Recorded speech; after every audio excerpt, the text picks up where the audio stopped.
Thank you all for being here. The other day we were talking about the organelles and all the structures within a sexual gamete cell. And today I'm here to talk to you about the process of meiosis. So I did provide a handout previously. If you all don't mind just completing it and trying to guess, just the visual part, I'll give you guys about 30 seconds, just the one in front of you right now. So go ahead. Just match the letters with the actual phase of meiosis. If you have to put A, you can just put A for metaphase, whatever.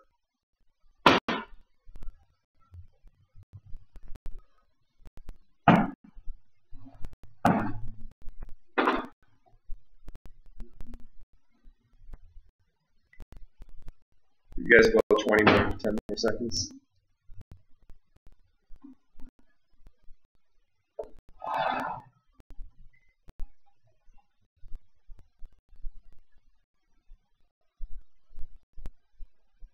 Okay, 10 more seconds.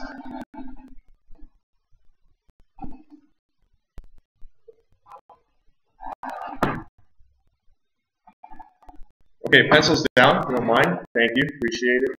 Okay, so I don't know if you guys noticed, there was one phase missing. Could anyone tell me which phase is missing in there? It's one phase. If you remember mitosis, there was one phase. Interphase, yes. So the thing about interphase, I like to think it's an unofficial phase of meiosis, but would you happen to know why do you think, what is the purpose of interphase and meiosis, if you guys have an understanding? Anyone know? Okay, well, it's DNA replication, right? If you guys remember, so an interphase right here. Basically, the nucleus prepares the chromosomes. They replicate the chromosomes. So the homologous chromosomes become replicated in order to prepare for meiosis. So, what would be the phase after interphase? So, if you did the handout, what do you think? Just if you look there, what phase comes next?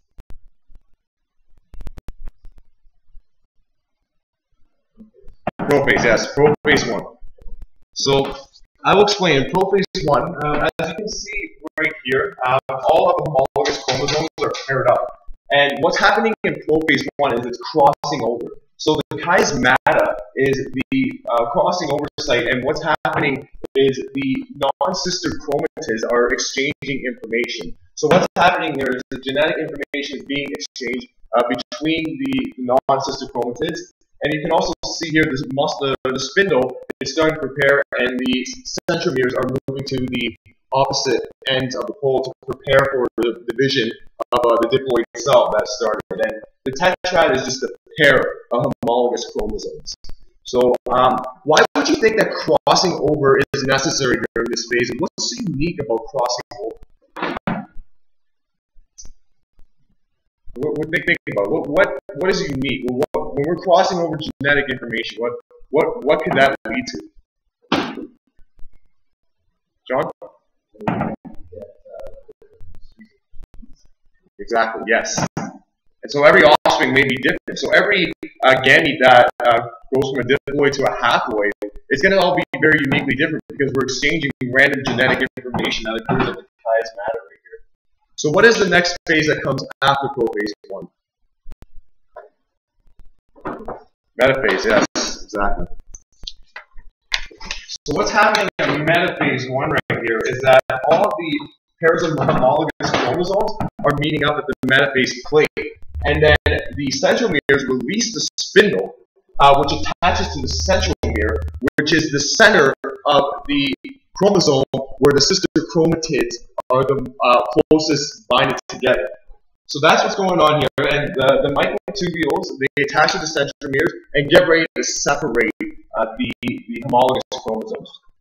So you can see right here also that there is genetic information exchange. The red chromosome here does have some blue parts, so that chiasmata is still intact. Okay, so what would be the next phase after metaphase 1?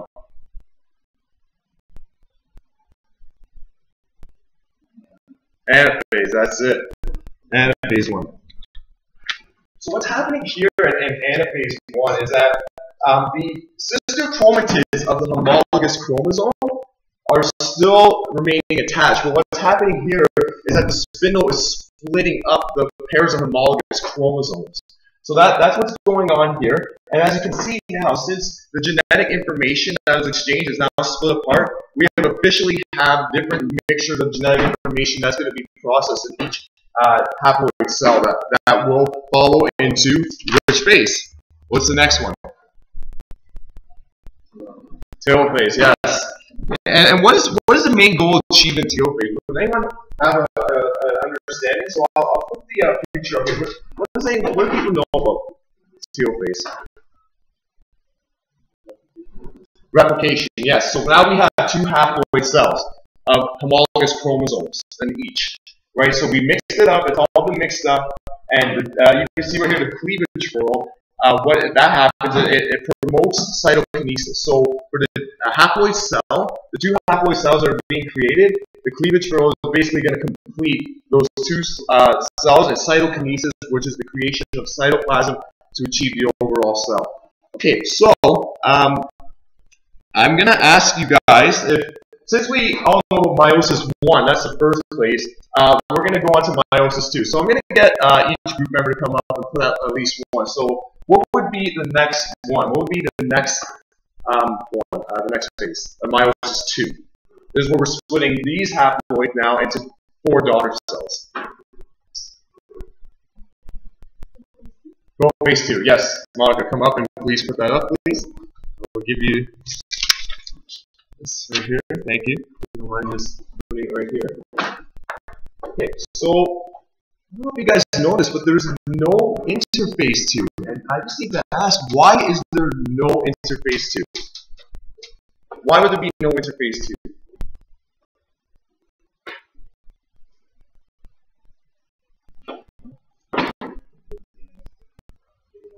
Exactly. The DNA has already been replicated. We do not need to re-replicate this DNA because we have pairs of homologous chromosomes in each haploid cell that's been produced. So as you can see right here, same thing as in phase 2, it's preparing to separate. So what comes next?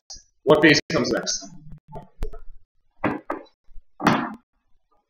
If it's the same as meiosis 1, what would be after phase 2? Yes, Francesca, please come and put this up.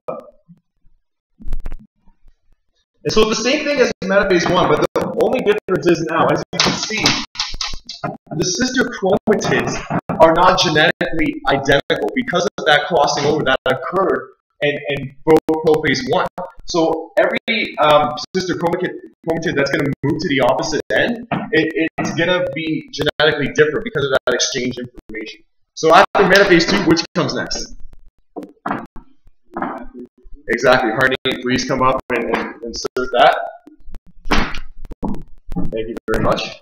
So this is the point where the sister chromatids are starting to separate. What happened in anaphase 1 is that we had the replicated homologous chromosomes separate.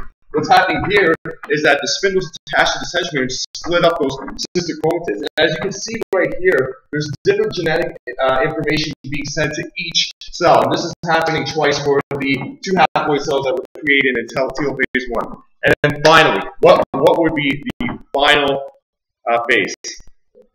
Exactly. John, come up and please insert that. And so what's going to happen here in telophase 2? As you can see, right here, thank you, appreciate it. We have successfully achieved 4 haploid daughter cells. And so we went from 1 diploid cell to 4 haploid daughter cells. And in this event right here, same as telophase 1, we do have cytokinesis. And also, just to reiterate the fact that the nuclei is going to start to form.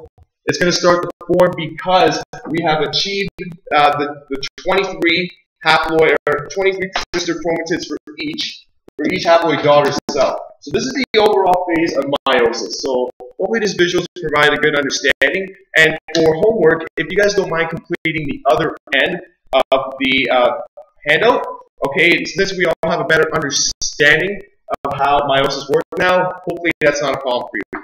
Thank you very much for participating and have yourself a great day.